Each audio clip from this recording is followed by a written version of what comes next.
Assalamualaikum warahmatullahi wabarakatuh. Perkenalkan, nama saya Ikhtiar Trisabri dari Fakultas Hukum Universitas Sultan Agung/Tirtayasa. Sini saya akan mereview materi mata kuliah hukum internasional, yang dimana kita tuh membahas sumber-sumber hukum internasional. Jadi kita akan membahas dulu apa itu sumber hukum. Jadi menurut Muhtar Kusumatmadja, sumber hukum adalah jawaban atas pertanyaan di mana kita dapat menemukan hukum dalam konteks hukum internasional.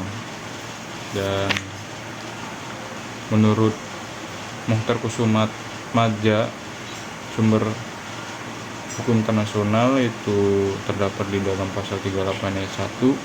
Itu ada 3 jenis. Yang pertama ada perjanjian internasional, yang kedua ada kebiasaan internasional, yang ketiga prinsip-prinsip hukum umum dan putusan pengadilan dan ajaran para sarjana.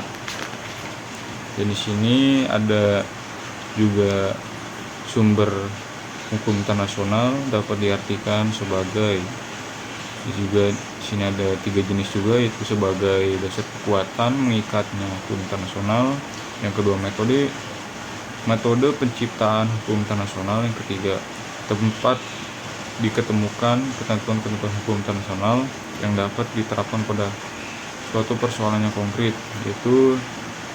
Dan juga ada sumber hukum internasional, dan sumber hukum internasional itu ada sumber hukum internasional material dan sumber hukum internasional formil. Yang material itu sebagai atau bahan-bahan aktual atau nyata yang dipergunakan oleh seorang ahli hukum internasional untuk menentukan kaidah hukum yang berlaku terhadap suatu atau situasi tertentu, contoh fakta sosial dan politik. Kalau sumber hukum formil itu merupakan bentuk resmi atau alat bukti yang menunjukkan suatu aturan benar-benar berlaku dan diterapkan dalam kasus tertentu.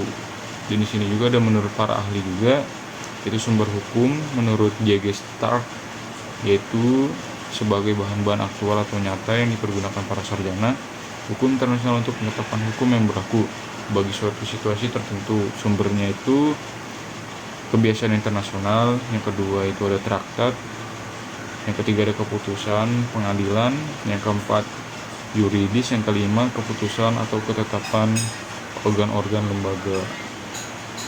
Dan itu saja review yang saya amati waktu mata kuliah hukum internasional. Saya tutup. Wabillahi taufiq wal hidayah. Wassalamualaikum warahmatullahi wabarakatuh.